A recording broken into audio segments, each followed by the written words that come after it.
Welcome back. Now, baking, Saxon baking. One of the things we do a lot in Saxon baking is crumble or Streussel. It goes on almost all the fruit, you name it, but today I'm making a filled crumble.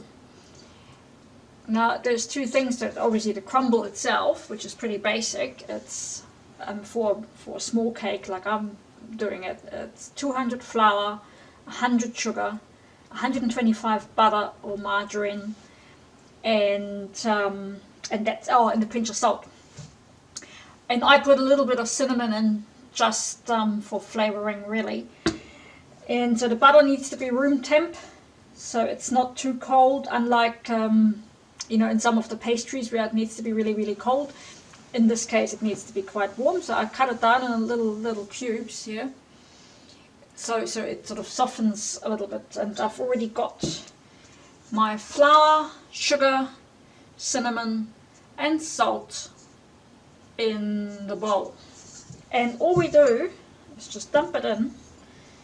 You can use a kitchen machine for that, but I don't. Well, sometimes I probably would. And then you just knead it.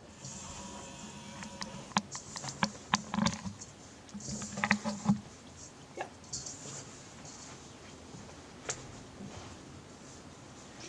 So all you do is you just try and get the butter to kind of mix nicely with the flour. So there you go. So you have, almost like if you put it like this, you can make like little, almost like dumplings out of it, but you don't want to. So it's a crumbly kind of dough, so to speak. So that's your basic Streusel. It's a sweet sort of topping. We use it a lot in fruit cakes in particular. You have your yeast dough, your yeast base, and then you put your apples or your plums or pears or whatever it is, and in the middle, and then you put this on top. But today I'm actually making a filled Streusselkuchen, Gefüllter Streusel, and that is with custard in the middle.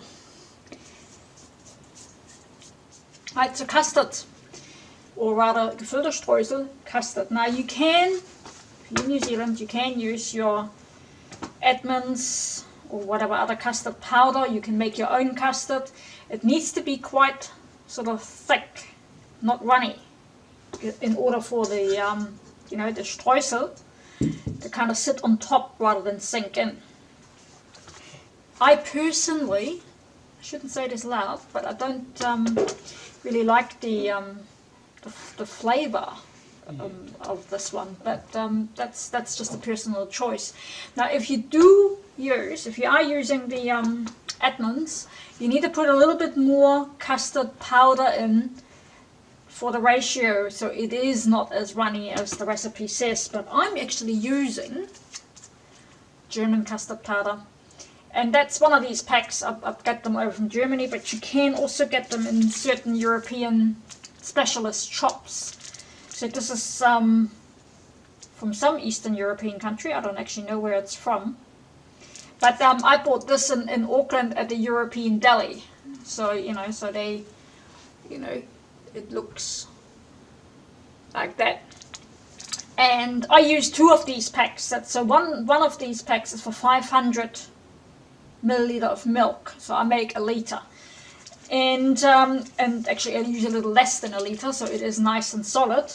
And then I roll out my yeast dough, put this in the middle, this on top, and then 180 degrees for about 40 minutes, depending on your oven, on fan. And then it's nice and brown, and you've got a nice custard. Well, I wouldn't call it a custard slice, but it's a filled cake. It's lovely. It's one of my favorite cakes. So, little ideas. Anyway, happy baking.